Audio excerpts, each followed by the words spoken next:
So it's getting recorded, right? Yes, yes. Yeah.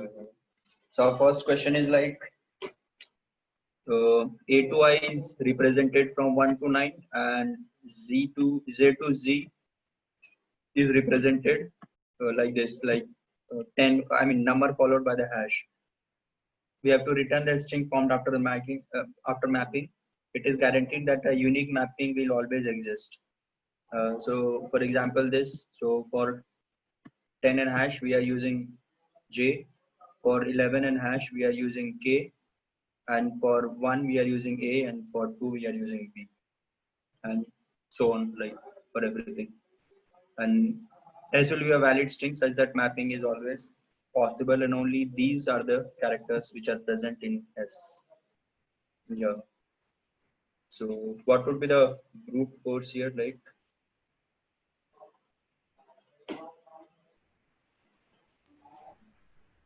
And are there any constraints? It's going to be just A to Z, right? the Length length is is, going to be 1000. Okay, the digits are going to be 0 to 9 and yeah, hash. And they are saying S will be a valid string. yeah, that's true. Valid string means what? Like you will be able to match everything with its character. Like, I mean, none of the characters will be left abandoned. Right, maybe something like 27 hash Double or hash. yeah, 27 and hash because 20 it's only till 26, right? Yeah. That can be an invalid. Yeah, I'm just thinking loud. I thought maybe Yeah. that might be, That yeah. should be, I mean, yeah, Mm, that should be a valid one. Or 3 hash, 4 hash we are using, or something else here. right.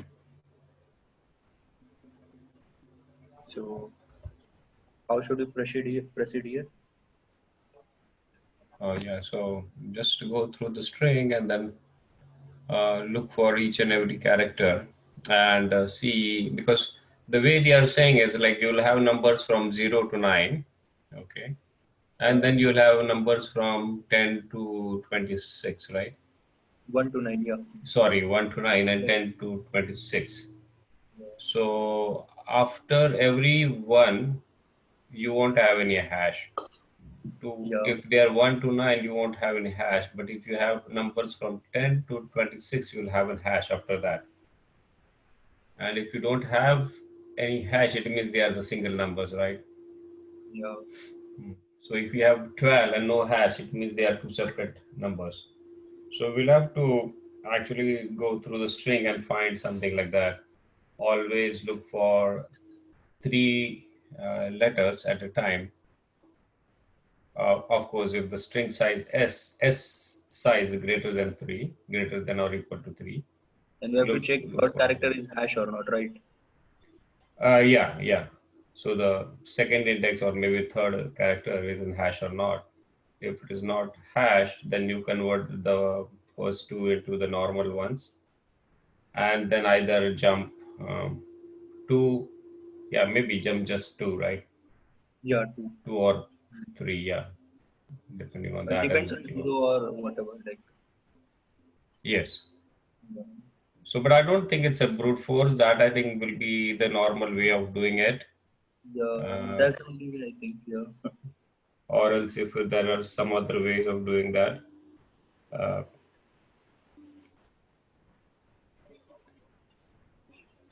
So, if so somebody wants to share something. Yes.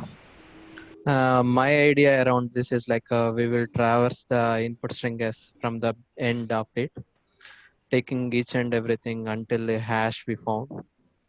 So, I mean, we will take like if we are having a hash appended in the end means like we will take 3 characters at a time like that, or otherwise we will take one.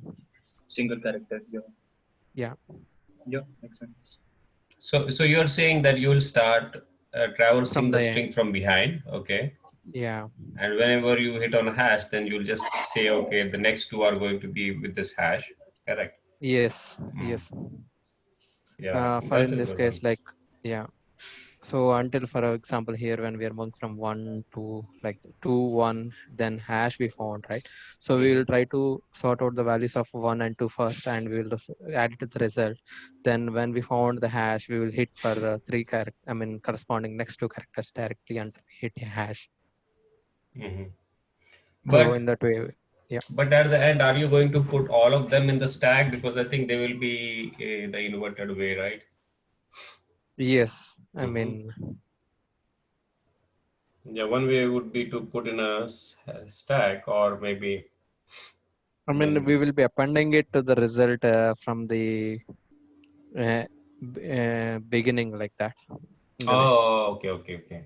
So, like Yeah. if you use a linked list, you push them at the head instead of pushing at the tail. Yes. Yeah, okay, okay, Yes. got your point.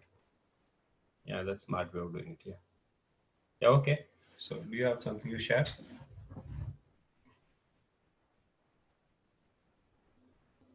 I think it was Deepu, right? I mean, actually, I haven't yet coded it, but I have just thought of sharing the idea. Oh, okay, okay, no problem. Yeah. Yeah, thanks.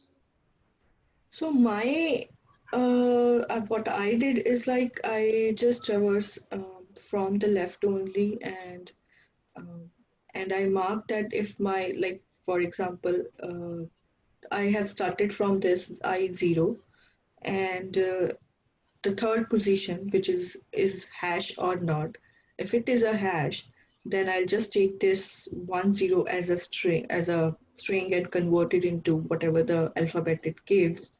um, and so yeah, and then jump directly to this number, like in the next one, skipping the hash and jumping to the one. So if it is like if I got hash, then I'll convert that particular two 110 into the character. Otherwise, if it is a single character, I just convert it single character into the single string in number into the character. Hmm. Yeah. Yeah. I think that looks okay. Much better, I would say. Yeah, but it is like all of them are open, right? Whatever is solution we're discussing today. Yeah. Yeah, yeah. Yeah, Right. there are Some so many. examples. Yeah, Yeah. You want to share something, Sonia? yeah, I have. Okay. Let me.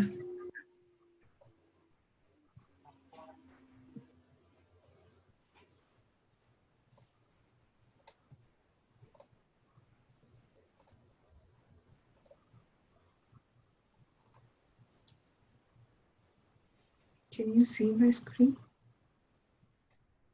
Yes. Yes. I'll increase the font. 1 second. So yeah, one is a result set which we want, and I starting with the index 1 0, and it is a condition over here when I am checking if I plus 2 is hash or not. If it is a hash, then I am calling only the 0 and 1, because I plus 2 would be excluded. So this function, what this function will do, this will convert my number to the character, and it will append over here, and I'll jump I plus 3. And over here, if it is not hash, then I'll take a single number, and then single number also be converted into this, and then all which is appended over here, and then jumping 1, like increasing increment by 1, and in the end I'm just returning my answer.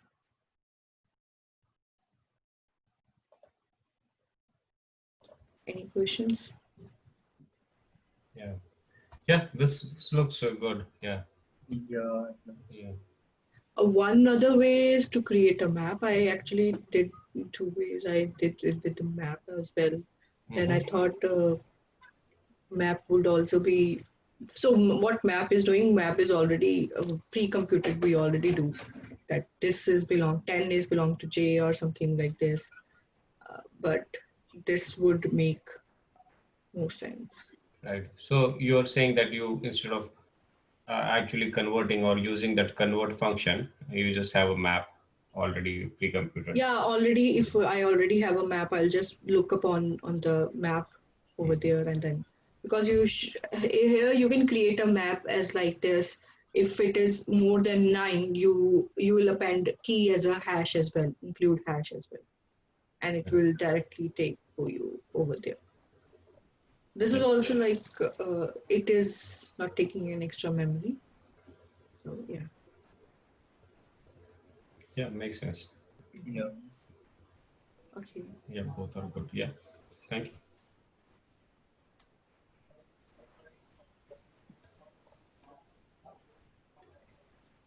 Yeah, mine was similar. Just I created a map. That's it. Oh, okay. So you have that map approach. Okay. Yeah. So till 9, like directly you can match the characters with 1 to 9, A, B, C, D, whatever. And once you have starts from 10, then 10 plus hash you have to append, and corresponding to that I'm putting the letter. So I'm just checking if my third character is hash, then I'll from the map I will chop off that part and put it into my resultant and increase by 3. Else single character I'll take if there is no hash. Just return the final string. It's almost similar. Like, So on line number 10, why do you do map a string of I plus hash there? yeah, because 10 along with that hash also I need mapping. Like they are saying no, if 10 hash will map to J. So 10 is the number I'm taking. Like up to 9, the number will be taken in this map, in this part. Now once the 10 comes, so 10 will be converted to string, and to Oh. that 10 we need to append hash. So this hash is also within a string. So my map will contain key will be 10 hash and letter 10 will hash. be Oh. J. Oh yeah, sorry. So you are actually creating the map from line number 6 to 10. Yeah. And string I plus hash or string I they are the keys, and the letters, whatever they are your values. Okay, yeah, got it. Yeah. Yeah, now makes I'm sense. just picking it. Yeah, that's good. Yeah. Now we can. Shashank, yeah, I tried this question without map, taking the hint that the numbers are actually in alphabetical order itself. Okay, the only difference is once it's more than 9, there is a hash onto it. Okay, so we just need to. Should I just show my code to you? Sure, sure. How? Go on. Yeah. So okay. So yeah. So yeah. So we just take the length of the string. And here's the string. We started traversing the string. Okay. So Okay. if I plus 2 is less than I need to check for the second case when we have that a number with a hash. Okay, so that has to be bounded to be less than n, and provided the second the second index to it must have hash. Okay, so then we form the string. Okay, so suppose I have 1 0 hash, so it will first insert 1, then it will insert 0. Okay, so then I convert that string to a number, and this is what I finally did. Okay, so index -1 plus a. So this is for changing a integer into a character. Okay, say for f a case, if I want to get the index of suppose I have a string of 1. Okay, numerical 1. Okay, if I want to get its numeric value, I minus 0 to it. Okay, with the character 0. Okay, similar way I added a. So then this similarly, so Oh, we don't need a hash in here. So the thing is, so this for the second case. So finally, we don't need a hash by this method, and so you're it's optimizing the space part, right? yeah. Yeah. Yeah, but yeah, he's using that S2I Yeah, to for convert it. Yeah, and so internally yeah, it might be doing something. STOI. actually it does the Yes. same what Sonia was doing, right? Okay. Something similar. Yeah. Take character Okay. by character and then actually, yeah. Yeah. Yeah, but this is also good. The space is Yeah, optimized. yeah, space optimized. Okay. Yep. Yeah. Thank you. So let's go to next then. So next is like a reordered power of 2. we are starting with a positive integer n, and we reorder the digits in such a order that the resulting number should be a power of 2. If it is, then you have to return true. So only one digit is there, and it is a power of 2 raised to the power 0, so it's true. For 10, I mean, you can't, if you reverse the 10, 0 will come at the front, which is not allowed. I think leading digit should not be 0, so that's a false. And 10 itself is not also a power of 2. But if we look at 16, 16 itself is a power of 2. So it's good to go. But again, 24, if we reverse it, only one way to reorder, like 42, it will become both of them is not a power of 2, false. And 46 will become 64, which is power of 2, true. Yeah. And range is like 10 ki power 9. So what would be the brute force here? Yeah, so actually, what actually the problem says, the problem statement says is you will be given a positive integer, and we need to take all its digits and rearrange in such a way, that we can form some Power sort of a power of 2 number, right? Yeah. Okay, and in the example second, when you said that the input is 10, so Yeah. you can actually come to 1 by just inverting at 0 and 1, but that is not the case because you have a 0 as leading. Yeah, because of that. Okay. Otherwise, it would have been a power of 2. Power of 2, right? Okay. And yeah, same thing. Yeah, go ahead. Because that is not very clearly stated in the problem statement, right? He talks Regarding about what? the leading zeros, I think, right? Yeah, that is what is stated, that the leading digit is not a 0. Yeah. But when I actually went through the problem statement initially, it was not very clear what they are actually looking for, So, yeah. And second thing is like whether we should include the given number or not. That was also not clear. But from example, I think like whether 16 should we include, or after reordering should we check power of 2. But here we can include the given number also as one of the potential candidates. So we either reorder or we don't reorder, yeah. Yeah. So But that's any not permutation of the digits. Go ahead. Yeah. So I was just mentioning that any possible permutation of the digits, it could be, it could, if that would be a part of the order, right? Yeah, but so if I give you original string apart from that, or you need to include that also? No, it's mentioned including the original order. If you see starting with the Okay, positive integer n. Yeah. Yeah, Sorry. that's mentioned. Okay, including the original order. Yeah, makes sense. Yeah, I missed that one. Yeah. So the brute force that I came up with was like generate all possible permutation of the number, Okay. and then just simply check if that is a power of 2 or not. So generating all potential permutation, that will take like assuming the worst case will be n equal to 10 digits. In that case, the time complexity will be 10 factorial N factorial, yeah. for generating all the permutations, and then for checking every possible permutation is a power of 2 or not. So it will be like, it will take log n time, where n is the number, right? Yeah. So it will be something like 10 factorial into log n. So overall, it will be N factorial. I mean, it will be too much, right? Yeah, it will be a lot, I think. Yeah. N factorial itself is N raised to the power N. Right. Approximately equal to that. Not exactly. So Ronnie, when you are doing permutations, you are converting the integer number into a string. No, I'm not. Okay. So they are converting the integer itself into integer.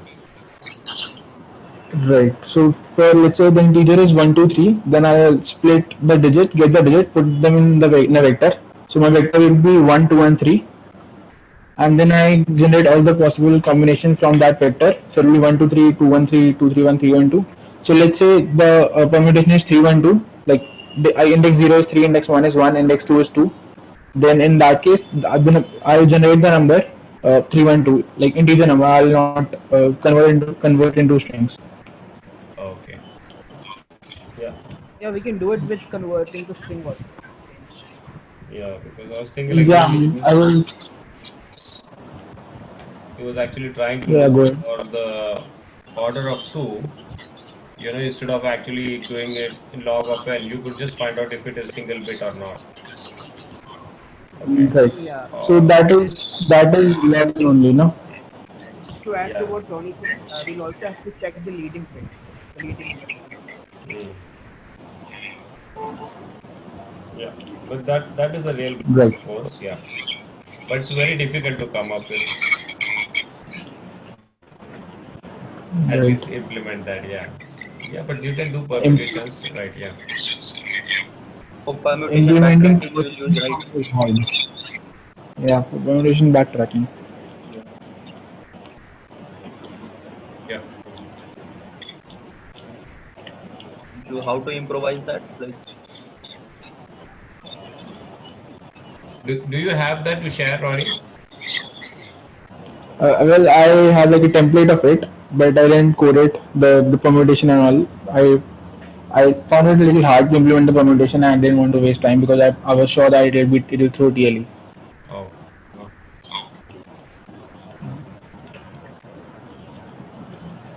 So how did you optimize? Yeah, what Shashank was saying. no, like So how? uh, Go ahead, sir. yeah, good. Okay. So I use the limits they are given. So they are saying the maximum value of n can be up to 10 to the power 9. So 10 to the power 9 basically means it is like below 2 to the power 32. So I simply calculated uh, all the values from 2 to the power 1, 2 to the power 2 to the power 32 and stored them in a vector. And for the number n, I simply got all the digits and stored it in a vector and sort the vector and then simply compare that vector with the stored values of 2 to the power. And if they're same, then it means the values match and I'll simply return true.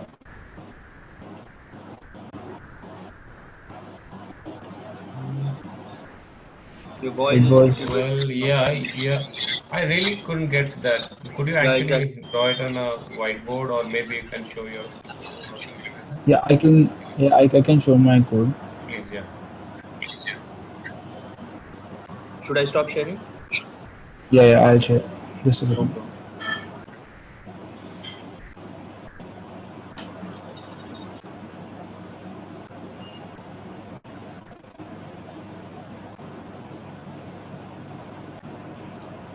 Okay. Can you share my? Can you see my screen? Yeah, it's not visible. Yeah, not visible. Okay. I'll increase the size just a second.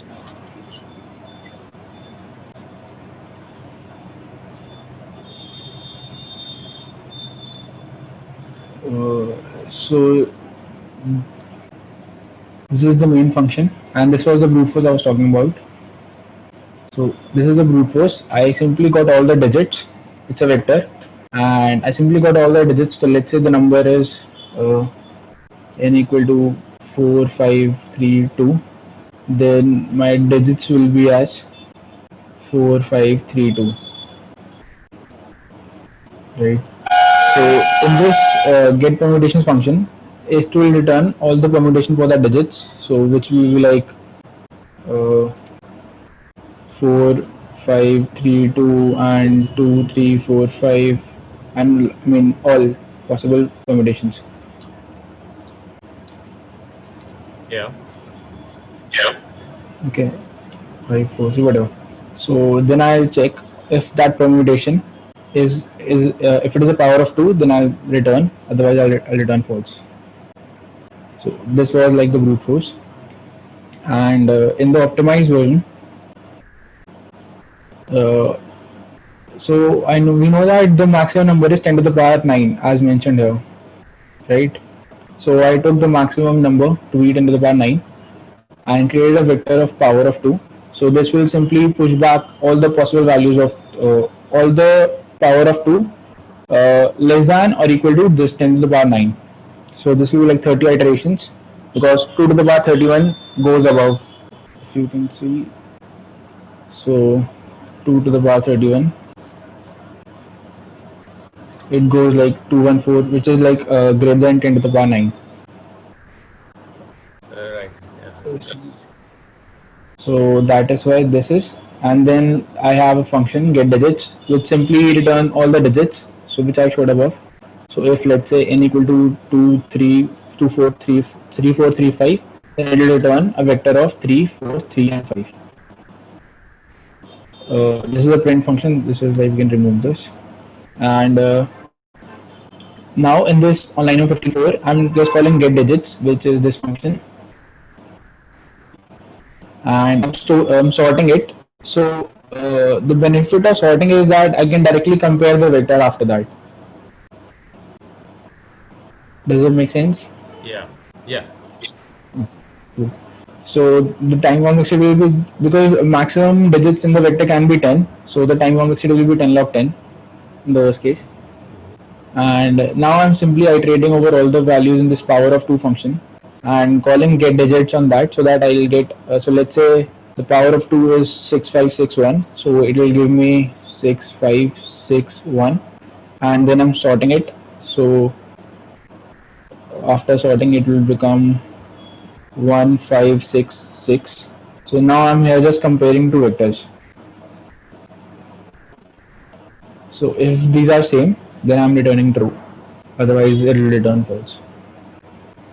So this will be like 30 iterations, because in the worst case, because power of 2 is like a length 30, and get digits function will be the complexity for this get digits function will be worst case will be 10, because maximum digits are 10, right?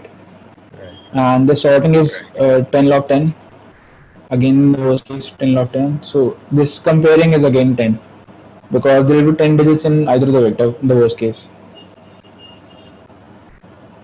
Yeah. So yeah, so I think the worst case complexity for this will be 30 into 10, I guess. Yeah, 300 iterations. So you have already defined power of 2. Yeah, the power of 2 is the for that vector. It is here. This. Okay. This vector. Okay. It stores just the values 1, 2, 4, then 8, 16, 32, 64. But do you need to take long int? Just long. Yeah. Long should be fine. So I get a little confused with long int. So I usually prefer to take just long int, just for the sake of not worrying about it. Correct. No, this perfectly fine. Just curious to know that. Yeah. Okay. Power of also, 2, I think that bits also, like sorry? if n and n minus, I mean, while checking power of 2, you can do if n and n minus 1. If they are 0, that means the given number n is a power of 2, right? I'm sorry, I couldn't understand this. Can you please repeat? Yeah, like if you check 4 is a power of 2, so if 4 and bitwise and 3 equal to, if the result comes out to be 0, that means that's the power of 2. Yeah. So here in this power of 2 is like a list, it's an array, and I'm just pushing the value of power of 2. So I'm not actually checking whether 4 is a power of 2 or not. I'm just computing that 4 is a power of 2, and I'm just storing that in this array, in this vector. So I think I got your point, and I think that, sorry? How do you check whether it is a power of 2? He's just comparing both the vectors. Okay. Yeah. In the last line, you will see, here on this line number 64, I think, I'm just comparing the vectors, both the vectors. Yeah, they are in length equal. Okay. Yeah. So it will compare all the values in the vector. One more optimization I can think of here is that I don't think that we really need this vector.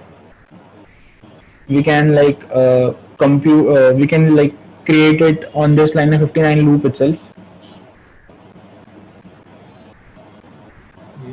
right?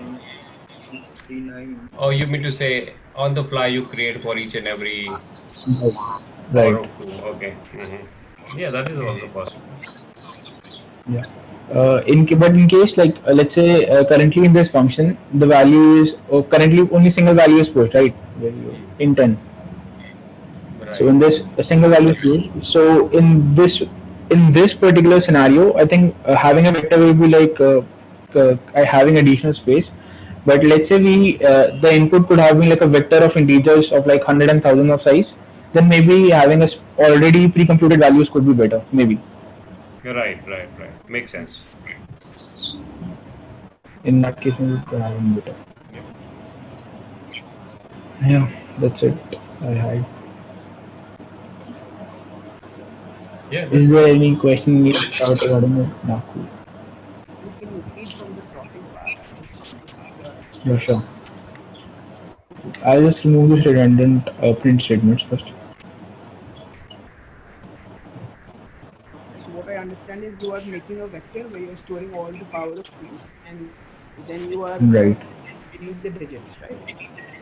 Yeah, right. So this function on line number 48, I'm just getting all the digits. Okay. So on line number 49, I'm just Can you show where are you comparing the vectors digits? Okay, how you are comparing the vectors? Just the function which is comparing the vectors. line number 54.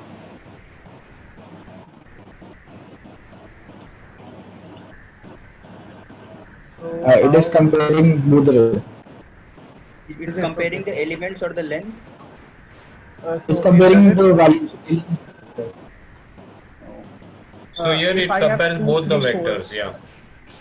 So if I have 2, 3, 4 and 4, 3, 5, both has the same number of digits, but just I don't understand this. Can you tell me? Yeah. So let's say this function, so element digits, both the data type for both of them is vector of int, right? Yeah. Right. So this double equal to function is overloaded to compare values at respective indexes of both the vector. Okay. So it automatically checks for values as well as the length. So this works for vector as well, equal to. Okay. Yeah, this works for vector. Okay. I think this works for most of the STL data types, I think. Right. Not sure if it works. I wasn't sure if it works for vector or string as well. Yeah. Okay. Yeah, it works. Yeah, it works for Yeah, any. coming back to Harshit's question. So yeah, Harshit, we were at around 49, right? Yeah.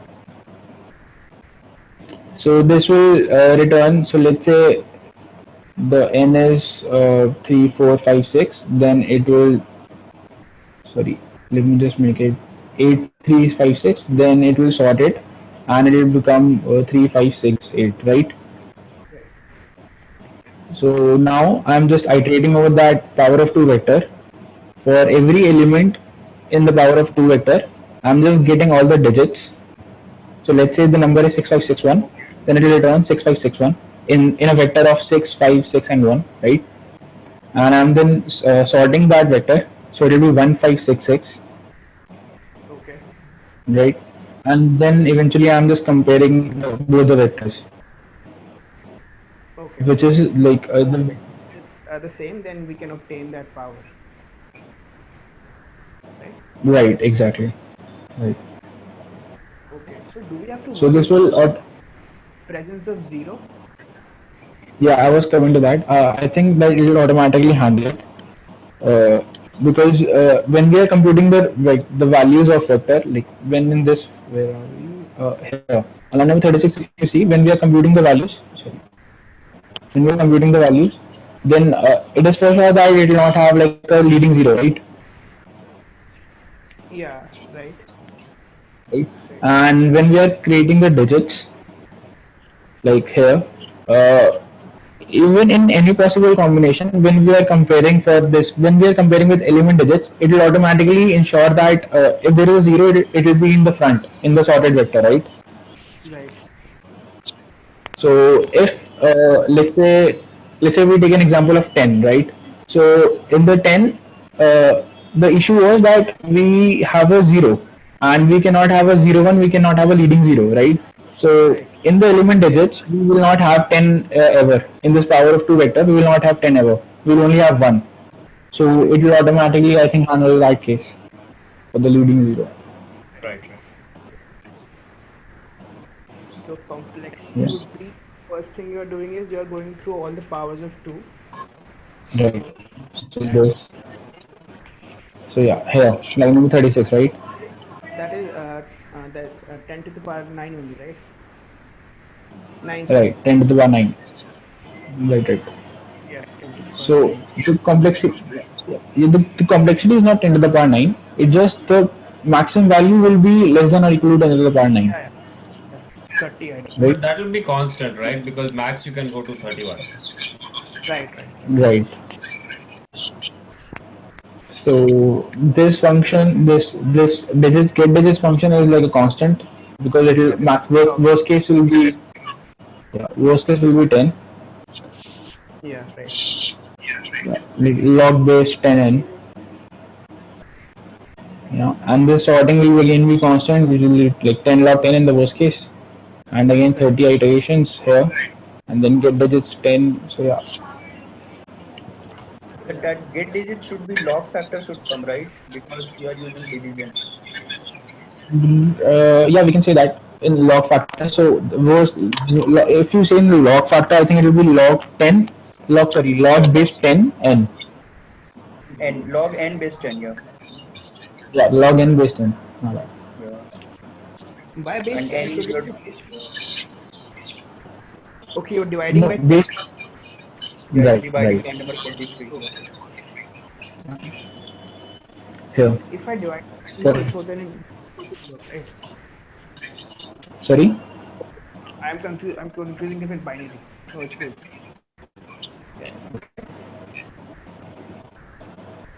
Yeah, so this for loop would be log n into log n, right? Line 51. Yeah, this entire for loop. Um, Expressed in terms of n, then the number yeah, of right. elements, right? It will be log base 2, right? Right. N into log base 10 into n, right? So this will be log 10 base 10, right? So yeah, I think the time complexity will be bigger of log n base 10 into sorry, log n base 2 in base 2 into log 10 base 10, log n base 10, right? I think this will be the time complexity. Yeah, so you can say log n square, you know. I don't think so. Because base 2 and base 10 like creates a huge difference. So that But then But they are will constant, right? a multiplying factor will come to convert base 10 to base 10. equalize the bases. So, Yeah. Yeah, that's fine. so that, Yeah, almost log n square you can say. Like, I mean, in I don't think so because let's say n is equal to 1024. Then in that case, log n base 2 is equal to 10, and log n 2. base 10 is equal to 4,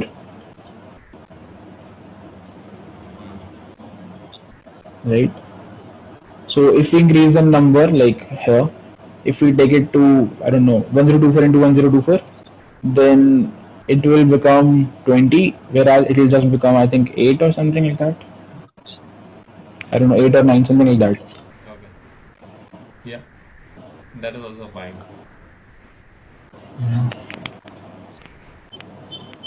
Yeah, I'm not really sure in the solution part, but are they like saying that it is log 10 into log n, or I mean, are they expressing it as log of two different bases? Can you quickly I don't know. check that? No, actually they are saying log square n. Yeah. Because they are also This saying is there are log n different candidates power of 2 and each comparison has to log n. Yeah, but his implement is slightly different than what Ronnie has done. okay. So let's see the little. So we are saying log square n. Yeah. Right.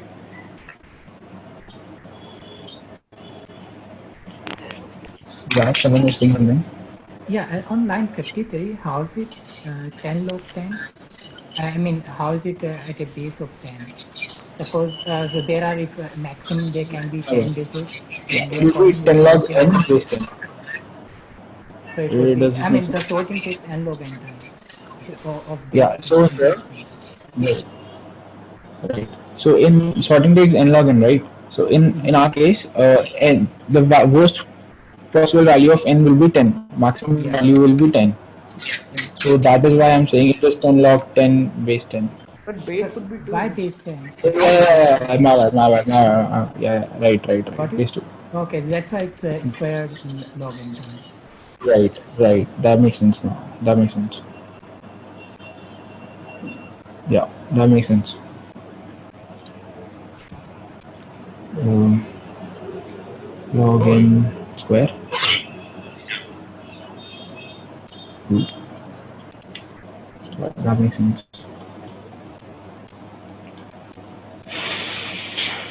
And n into right. Okay. And no extra space you are taking. Sorry. You are not taking any extra space. No, actually, I am taking That line vector, number right? 35. Yeah, the power of Yeah. 2. But That's we actually can remove But that that if is constant again. Yeah. constant That space was, only. Yeah. yeah, right. So it's negligible only. Like you can see it. But in the summation, it's like space complexity is pretty huge. I think it says 14%.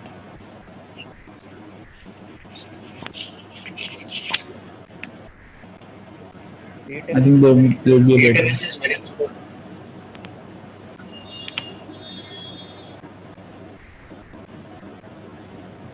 yeah, you could optimize the space, right? You said the way you are doing it, you could do that itself in the for loop 51 to 55. Right. Yeah, so that would actually still optimize it. And even if you Sorry, one more don't do thing. that, don't sort it every time. Just sort your numbers for power of 2 at once. Hmm. You can ignore this line. Which line? So you loop over at 51, you loop over power of 2 vector, and then you Right. sort them. So you can just Right. keep it sorted at once. Like when you are creating this, you just calculate digits and sort them, and then save it into vector. So you don't need to do that. But would it really make a difference? Ah, would it really make a difference? Because this sort line is only called once, right? For every number. Mm-hmm. Yeah, But can you're we use right. the unordered map just to check the digits? Yeah, I was thinking like that. I was thinking on unordered set maybe. Yeah, same. So what I was thinking was, yeah. So what I was thinking was that instead of having like this on line 52 where we are getting a like vector of int, what if like here we don't get a vector of int only, but after sorting we like create a string out of it. So let's say create string. So let's say n is equal to this. So this vector is 1566, right? So we make a string of 1566 and push this into a set, another set, and then just compare if the and similarly we'll call for lm digits, sorry, n digits as well. We'll create a string for that number, and we'll just push that. We'll see if that exists in the set. So, but I was not very sure that it actually improved the time complexity. So that is why I didn't do it. Yeah, it would save you from that sorting part, I believe. No, but you still need to sort it, no? But it's still starting. Because Yeah. right, because let's say 6561 and the digits are 66 with the n is equal to 6651. So we'll still need to push one. We'll still need to check for 1566, right? Like the right in the canonical form. That is why that will be only present in the set, no?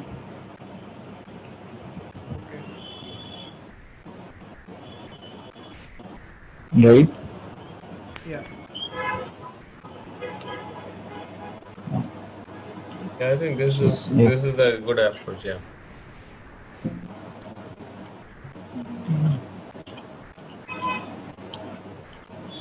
Overall Yeah. log n square and return. Yeah, it's a good Yeah. one.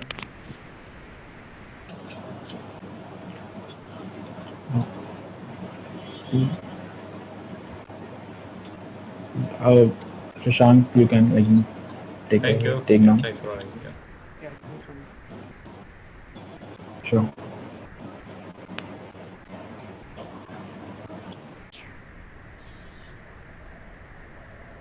Yeah, so mine was like I first converted number to the string and just I'll calculate the frequency of every number character in that number, how many times it is occurring. And this is like 2 raised to the power 10, you'll have 10 raised to the power 3. So total is 10 raised to the power 9. So 2 raised to the power 10 into 2 raised to the power 10. So 30, I mean, up to 30 range you can take. I'm taking the number, converting it to the power of 2. After that, I'm checking whether the characters are matching or not.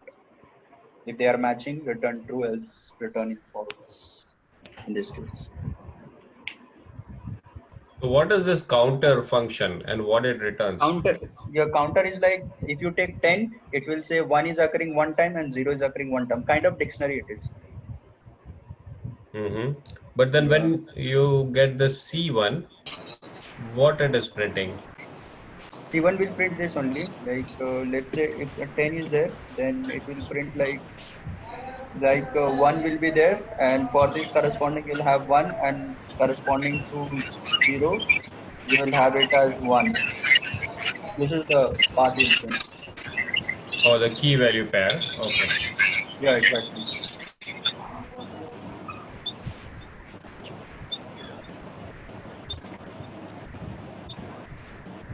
Okay. Yeah, and yeah.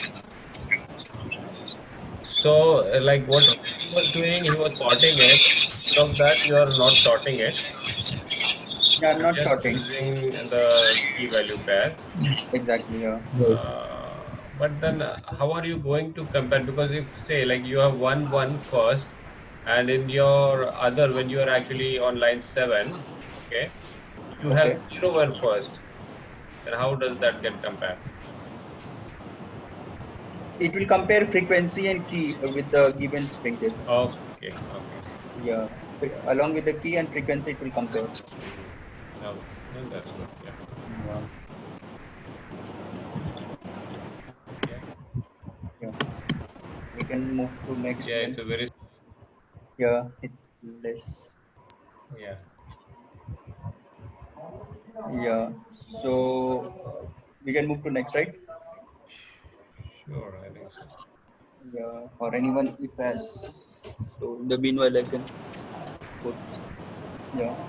So Yeah, one next is thing, I like mean, I feel we don't really need to sort it because we just have to compare the digits and its count.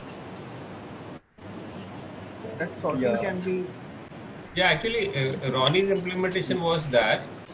So that is also one way of doing it. But if you can do it like what Shashank did, then there you avoid the sorting. Correct. Right.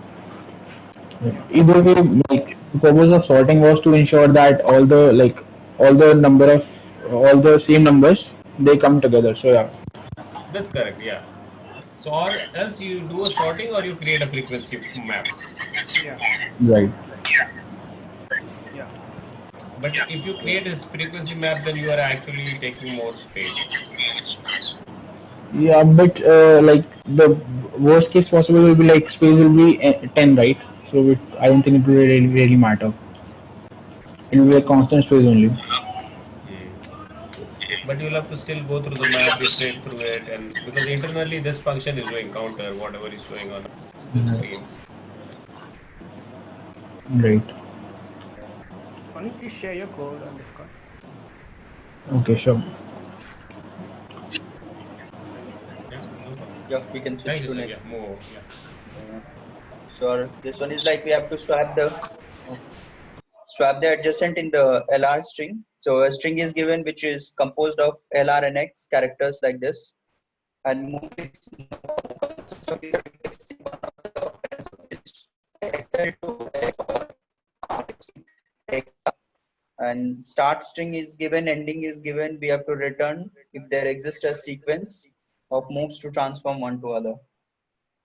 So here, if we can see XR RX is converting to XR, and then XL to LX, and then again XR they have kept as it is in the next iteration. Yeah, I mean RX is converted to XR, and then XL is converted to X, and then RX is converted to XR, and then R they have left as it in, and XL they have converted to LX. Yeah. So okay, yeah, and both the start and end will consist of LRX. Yeah. So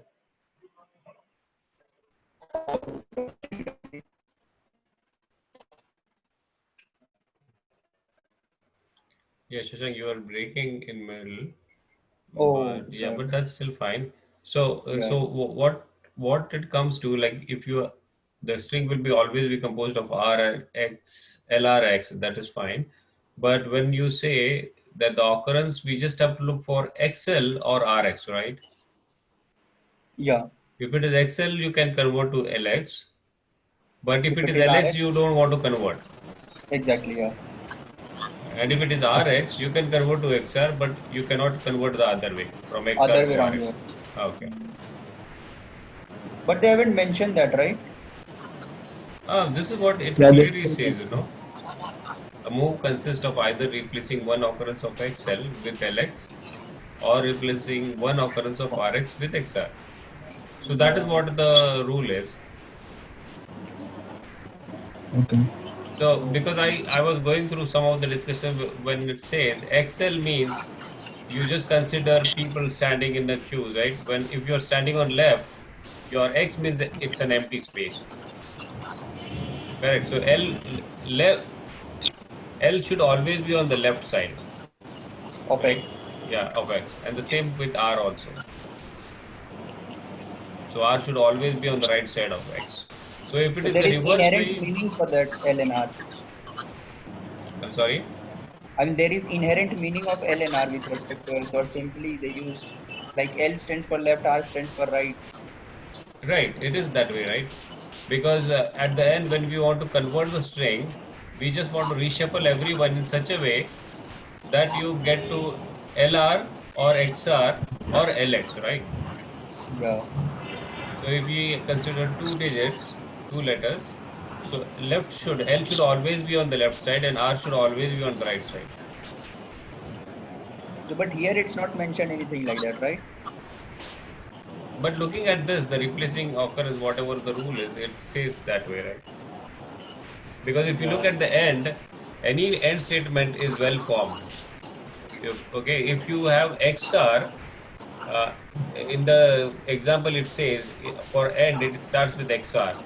But if it would have been RX, then you would have said the output would be false because the end itself is wrong. You cannot actually make that. Yeah. So with respect to X, we are checking whether it is on right or left. Yeah. Yeah.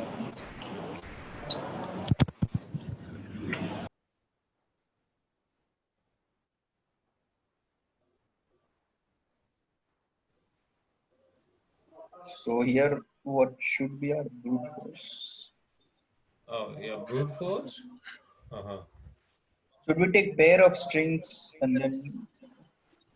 So actually looking at it, I was thinking maybe it's something like a DFS problem, but I was trying to go that route, but it is slightly difficult. Like most intuitive thought, like the first thought that come into my head is like a recursive approach, maybe. Yeah. But I don't know. Repeat further. Right. A recursive or it's a sort of like a DFS approach, maybe. Yeah, recursive anyway. and then keep on saying if there are any odd combinations like the LXL and RX. If we find that in the start string, just convert them to the normal ones and actually try to compare with the end string. If you find it is same, then you just return it as true, or you keep on changing it, go to the next one, something like that. Yeah. And then you'll have to do again a backtracking to check each and every combination. Right. Because the tricky thing is if you have X, XR or something like, and then you have another X, so it becomes more trickier because if your R is in the middle of two X's or L is in the middle of two X's, so which one actually the L and R should actually, we should be able to club that together. Right, that's right. Yeah. So initially, if we check the frequency also, like Right. So to see both of them are valid, it is always good to check all the frequencies because we need all R's and X and L in both of them to be the same. If they are not same, then it's not going to be of any value to go ahead, right? yeah. Also, I have like a. So if we remove all the x's from these two, start and end, then the relative order I think has to be the same. Yeah, that's interesting. Yeah, but first we check if X and L and R both all are same, and then you remove X's, right? Yeah. So when you remove X's, you just have to compare the strings together. Both of the strings are same. Then it is true, or else you return false, correct?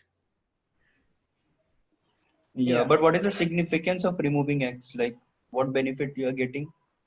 So I just noticed through this example only, like if you remove x from start, you will be left with R, L, R, R, and L, right? Yeah. So 3 times R and 2 times L. Similarly, if you remove x's from the end, then also you will have the same thing. Yeah, that's true. But like, what like extra advantage you are getting?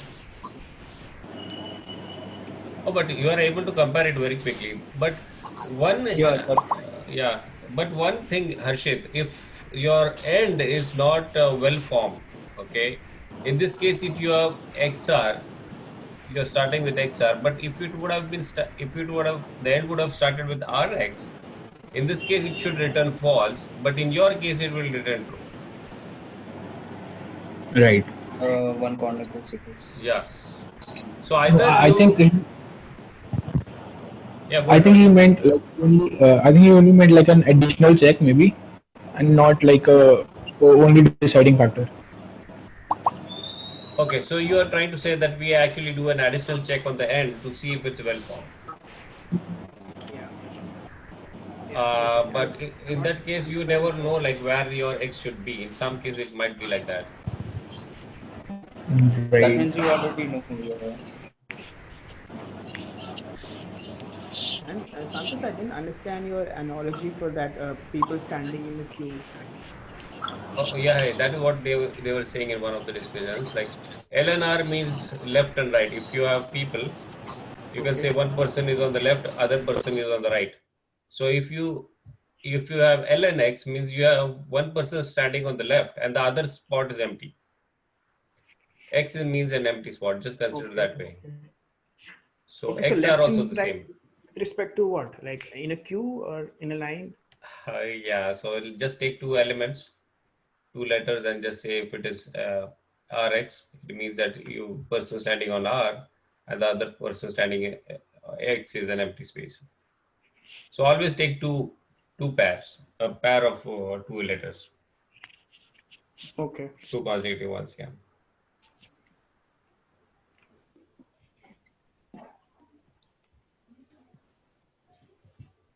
Yeah, so I think the recursive way is a good way to do it, but it will be more complex in sense you have to see whether your R actually has to go with the first X, means the X on the left or on the right side, and similarly for the L. So some of the solutions what they have given in the discussions is like actually they are iterative solutions.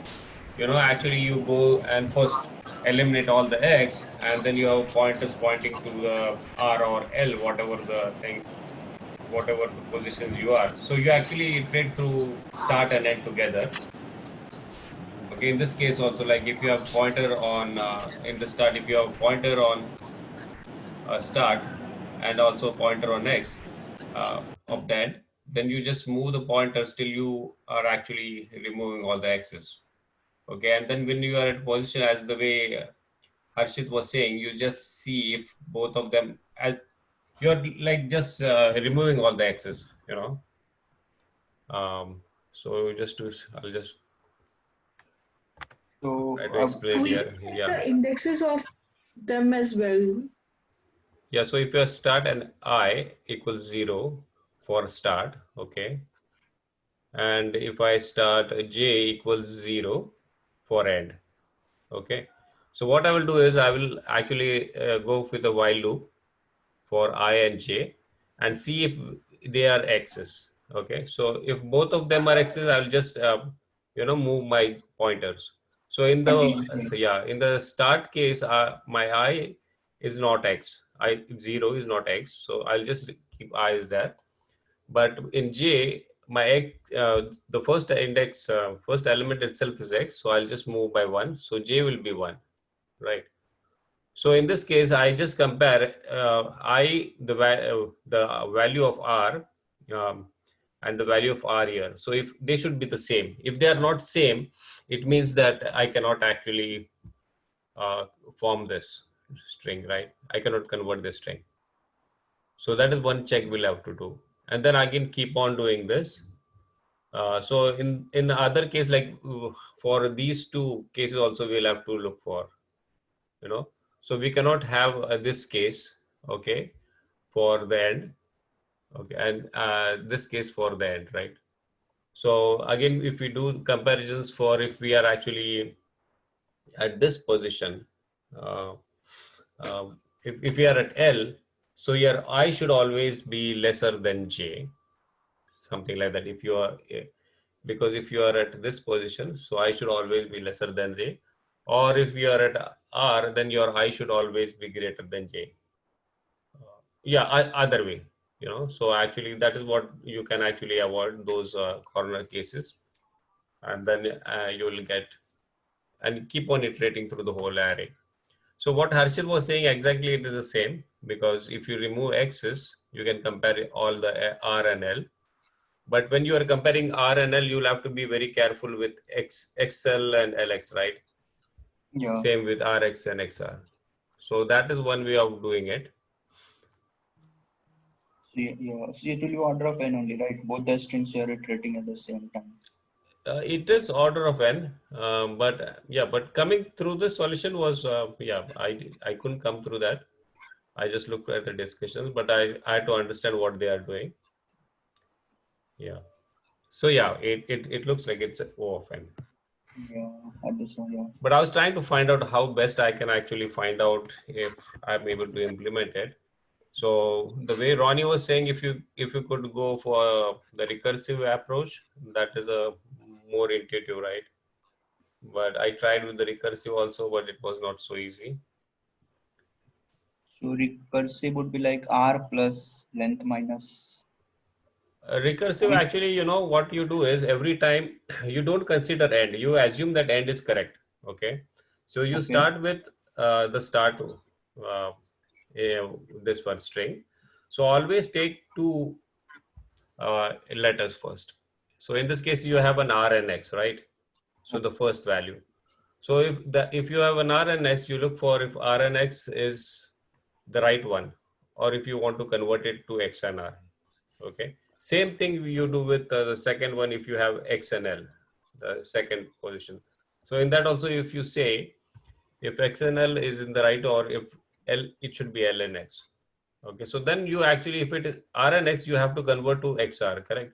So you convert to XR, and if it is XL, you convert to LX in the same start string, and then you again do a recursion. Yeah. So two paths will be there at every spot, right? At every It will one be, is for RX, the yeah. other for XL. Yeah, but at Or a point you will have only RX or LX, or you will have XX or LR or RL, something like that. So how many recurrence relation will have here? One for RX. Well, you can have only one recurrence, but you'll have to compare before that. You'll have to Okay. actually remove those two letters and check what they are, and if they fit in any of these rules, and then you just change it, and then form a string, and then again pass it to your recurrence relation, because you are modifying the start, right? Yeah. And then you actually pass, and at the base condition you check if the start and end are equal. If they are equal, you just return true. Okay. Base condition like it gets over everything. Both the strings gets over. No. Base condition is so see, anytime if start and end are the same, you can return true. You don't have to go to the end, right? Yeah. So why you have to go to the end? Because you only whenever you change it, if they are not working, okay, then you have to go to the end, right? If they start matches with the end, so you are fine. You are able to convert that string. Yeah, you can return from that. So yeah, you can transform it. Then you can return true. But I think like two recursive equation is there, then it's good. Like one for RX. I don't know. I mean, just Right. thinking loud. Maybe that is the reason I was not able to get it. But I can share that code. Yeah, sure. But yeah, I'm sorry. Yeah, I Ronnie, go ahead. think, sorry, I think we'll also need to, we cannot be certainly assume that end will always be right, because let's say n has an XL in it, like n string has XL in it somewhere, and the input string has LX in it. So sorry, the start string has LX in it. So we can never like go from LX to XL. So we'll have to like recurse for end as well, I think. No? Voice is like breaking. I mean, Yeah, actually, yeah, I got your point. You're saying that if your end is not well formed, right? Right, right. Yeah. So in that case, what do? You'll always have to give. Yeah, that might be one thing. Because of it, I was not able to complete that also. Right. I tried that route and it didn't work. Yeah. So some of the test cases didn't pass. Yeah, that is true. Oh, okay. That might be one thing to check. And as well, Shashank said it might be a couple of more recurrence relation instead of one. yeah. Right. Okay. So I'll just share the one which actually worked, and then I'll just go through the recurrence also, Yeah, sure. the recursion Okay. one, and then we can actually.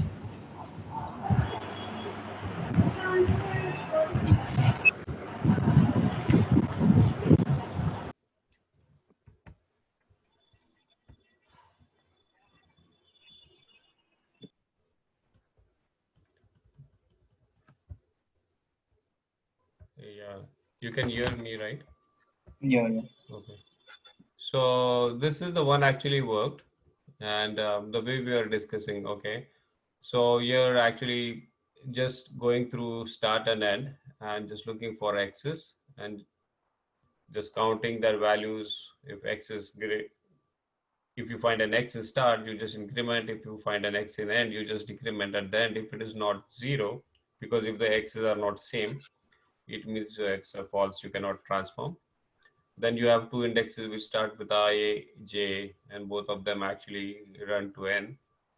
And here actually you just move, like this, the way they are saying. If both are Okay, X, then yeah, you go ahead. Yeah. just move, and then here actually compare. If I equals n, j equals n, okay. If either of them are n, so you have reached the end, right? So you just check if I equals n and j equals n, then only you can say it's true. Or else here, if they are not the same, like in this case, I was describing the first R and then the second R, so they should be the same. If they are not same, it means you cannot transform. And in the case of L, he says like if I should be less than J. So if you are at this position, right? So, and then if you are at this position, so your I actually will be greater, right? Because your I already moved 1, 2, 3, 4 Step ahead. position. Yeah. So there are some things you need to be careful about, and these things are very difficult to come up with, I would say, right? So because if you can't get these, then it is, and this actually might have come when they were implementing it. It's not easy to come up with just by looking at the inputs, right? Yeah. So therefore, I thought maybe this is not so intuitive, and it might not be possible to come up with an interview. And that is the reason I was also thinking the way Ronnie was also thinking about going the recursion way. And I tried, but I'm not sure. It really didn't work. I was just trying the DFS approach. So you just pass start and end, and I'm just passing, and I'm not sure. Yeah, it's required though, but yeah. When I just go in the DFS, this is the way I was doing. Okay, so I'm using an unordered set as visited, and then here actually I just compare if both my strings are same, I just return true, or else I go in a for loop. Okay, in the for loop actually I'm trying to take a substring of the first two letters, and if whatever this is, if I get an XL or an RX, I just change it. Okay, do the same thing for XR. So I was looking for one of the solutions, and they also implemented the same way. So I thought maybe use that solution, but it's still not working. And if whenever I modified their string, right, the start string, so I can store it in a visited, and as well if it is not stored, I can just return, just continue to the next one, or else again recurs here. So you have checked in 11, line number 11 and 27 again. I'm sorry, 11 and 27. yeah, actually I was doing that backtracking, which is really not required. Okay, Okay. so because I don't think so it's required in C++, but I was trying to follow that pattern. I thought because earlier it was not passing some test cases, and then I tried to do that, but still it's not giving it's not helping. And the test case I think I was not getting through was something very weird test case. It was something like this. You have this input. So yeah, you would never imagine you will get an input like this. So the way I'm saying it, because see, you have two x's here, okay. So you have again two x's, that's still fine. So four x's, but then you have an rx here, okay. So when I'm actually doing, I'm getting a pattern of rx and then rl, okay. So rx is fine, but in this case, I don't know this rl is good or not, because it can go this route. The way I'm doing, actually it is doing XR first, and in this case it is doing XR. So if it moves ahead, then it comes to LR here, and in my case it comes to RX this way. There it's still. So yeah, it cannot compare, and then it actually says false. But in this case it is true. The way they are expecting is true. Yeah, it should be true. Yeah, it should be true. Yeah, because your L actually, see, it can traverse all the way to here, this L, Right. correct? I also got it wrong. Yeah. So I don't know. Maybe there is something. Sure, actually, there will be something I can actually modify that. But this is really not required, I would say. The whole thing is not required. But yeah. So I think if we do it the recursive way, it makes more sense also, and it is in tune with some of our algorithms and data structures, right? We are using a DFS approach. Yeah, but we'll have to consider all these corner cases. Yeah, but how do you go back? Like, I also tried the recursive way. I got about 50 cases passed. Like for this example only, if we go to the recursive way, how do you go back? Because here we want to go back, right? Okay. Yeah, because you have changed it, right? Okay, yeah. Yeah, S itself is changed. So yeah, that is also not possible. Yeah, you will have to change it. Yeah, that makes sense. So it's not a backtracking though, but you have to actually make it to the original. Um, yeah, yeah, you need to do this. Yeah, that's true. But yeah, but then this pass actually this particular test case is very, not it's very tricky to handle this test case. Yeah. So maybe we can do like this. We can have the way we are doing it RX LX. We have few more. We can also have this RL. We need to compare this RL or maybe the other ones, which are the normal ones also. Like if we have an XL, what else if we have LX? Okay, and what else if we have XR? So in that case, we don't have to change anything, but we still have to recurse, right? Right. So maybe some of those things we'll have to, because I'm just continuing here. I'm not allowing it to go down. So that is not right, I would say. You'll have to still follow that. So we'll have to follow each and every test case and find out which are the ones which are valid and should actually allow to go to the this DFS function. And then Yeah. it might work, I would say, yeah. Yeah, because what the solution like we have discussed, I don't think that would be a one-shot solution. I mean, that is very difficult to crack at first attempt. You mean to The say one, the iteration version, right? yeah, the one they are saying where they are checking the relative order. Yeah, yeah. This one, right? Yeah. Yeah, this line number 73, 74.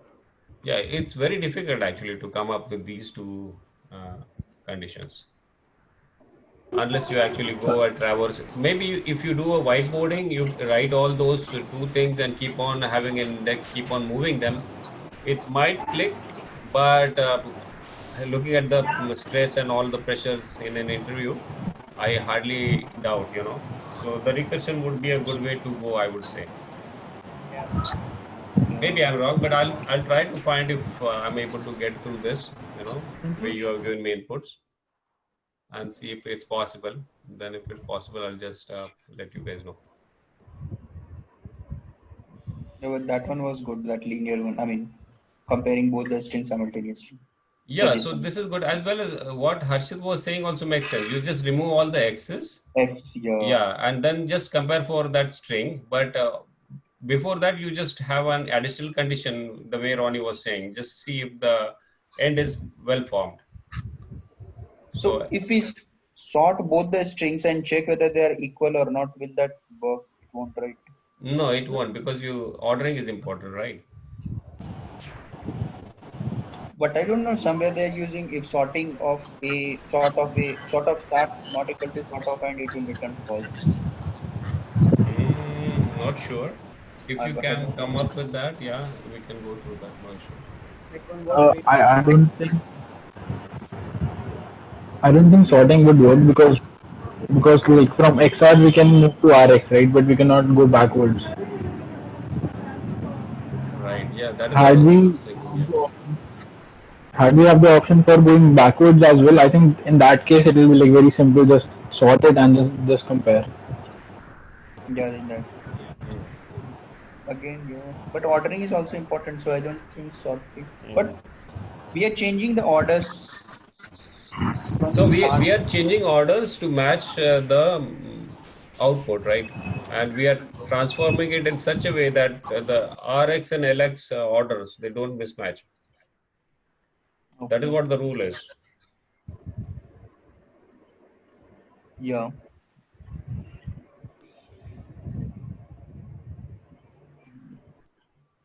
Yeah, anyone has any other solution we can actually go through? Yeah. I think Pankaj was saying something. Okay, good. Oh, somebody showing? Uh, I'm not sure. Pankaj, I think, was saying something. okay, No, okay. I was asking, like, what do you mean by that a string should be well formed? Can you give some example? Well formed is like, Okay, well formed means, the end actually string has to be in the way it is saying. So you should have always XR Okay, you cannot have Rx in a end string. Okay, and you can have LX, but you cannot have XL.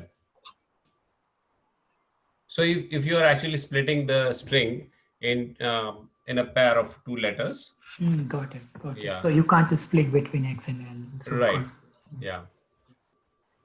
okay, So I have a quadratic solution. So the way I solve it, I just pick one position and okay, check if it is X, then I know I can convert it into L. So if there is any L next to my X, then I know I can just pick it up through conversions and I can replace it with L. Or if the current element is R, I know I can replace it with X. And then I just keep comparing one by one. So if I can, so this is quadratic because one time, so one linear time, I pick each element and then I compare every time that if it's the same, no problem. But if it is X and I want L there, then I know I'll check whether I can convert it into L or not. So this is okay, how I solve. If you have X, you can convert it to either L or R also, right? No, if there is R, then I know I can change it into X. I can move my R on the right side of X. So if the desired character is X, then I can always change it. And same for X. Oh, okay, I share my code. I show my code. Maybe it will yeah, be please. easier to see that.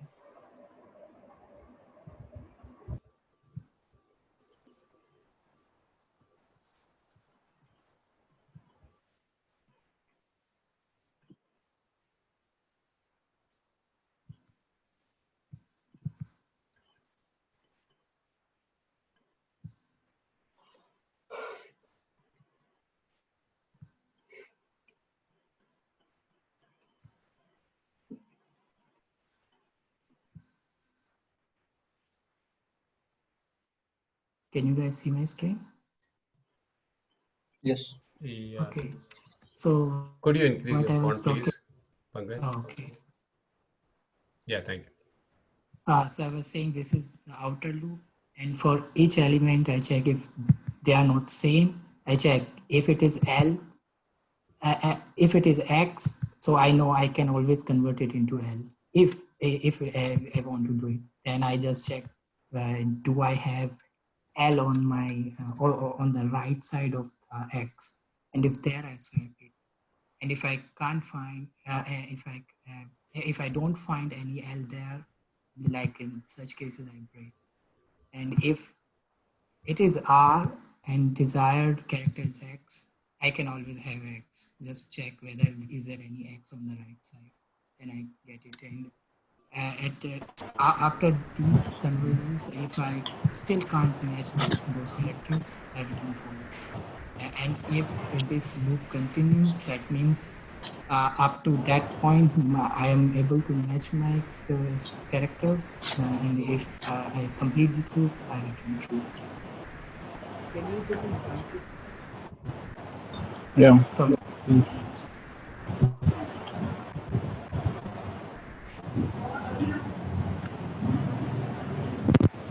Can you maybe dry run through an example?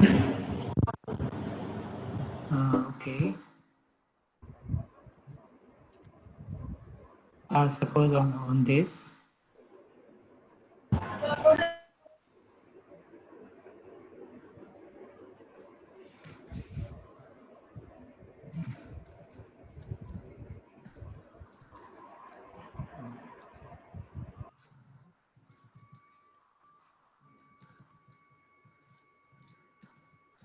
So for this, at index 0,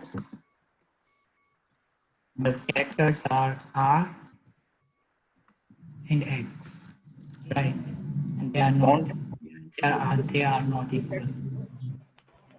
And but I know I can always change this R into X. So I check, okay, is there any X next to R? There Pankaj, is. I'm sorry to interrupt. Can you increase the font or just maximize the code editor? Okay, better. This is fine. Thank you. Yeah. So if there is X, so I'm here right now. There is a R but the desired, but I want X there. So I just check intervals on other elements on the right and check whether is there any X or not. If there is X, I swap it. So the next character itself is X, so I swap this. So my now start is XR, right? And I know this X is matched. Then I compare next element.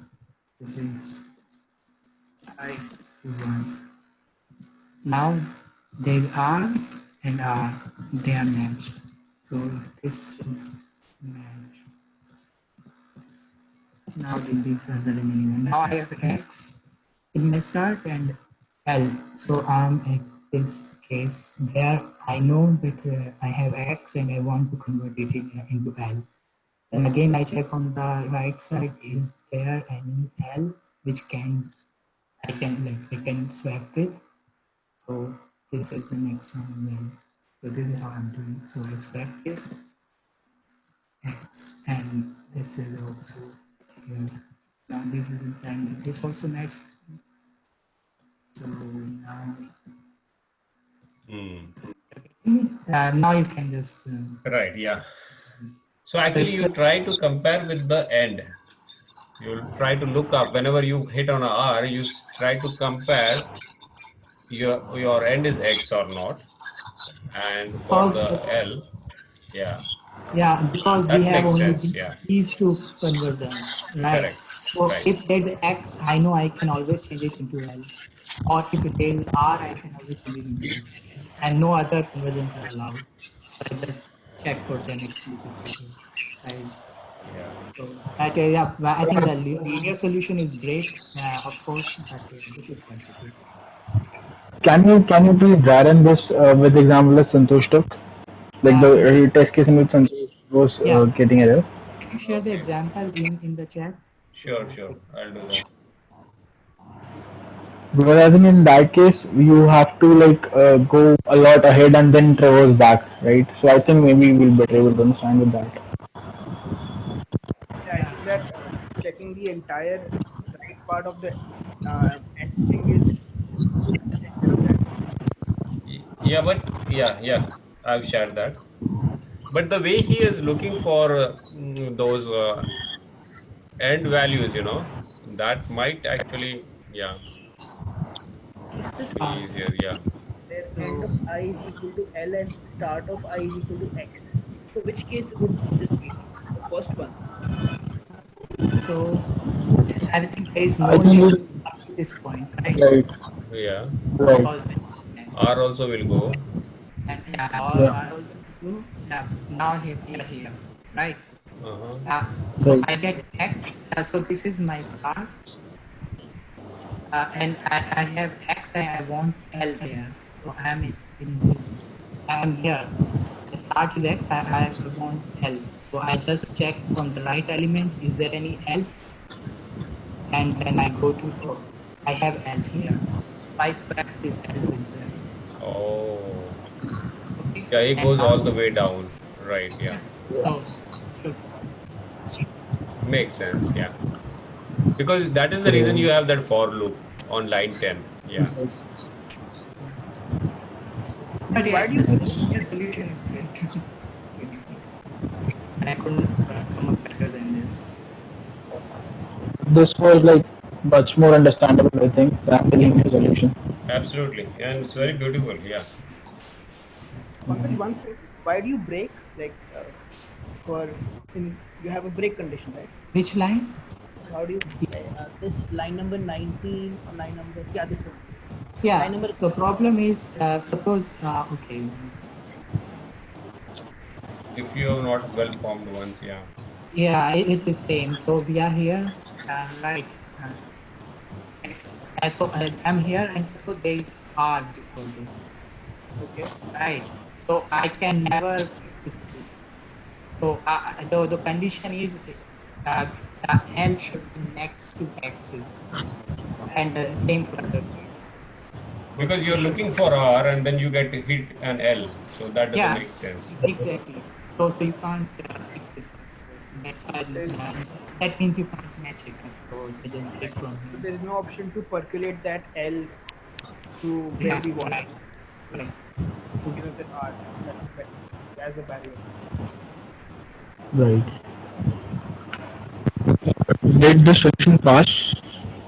Yeah, Okay. Cool. thanks. Yeah, Yeah, this is perfect. a great this Share this. approach. Yeah, it's very easy to understand also, right? Yeah. Right. Okay. Okay. Yeah, no problem. Yeah. Okay. Yeah. Great. Yeah. Thank Share the you. solution. Yeah. Thank you, everyone. Yep. Thank you. Yeah. Bye. Thanks, Jaswant.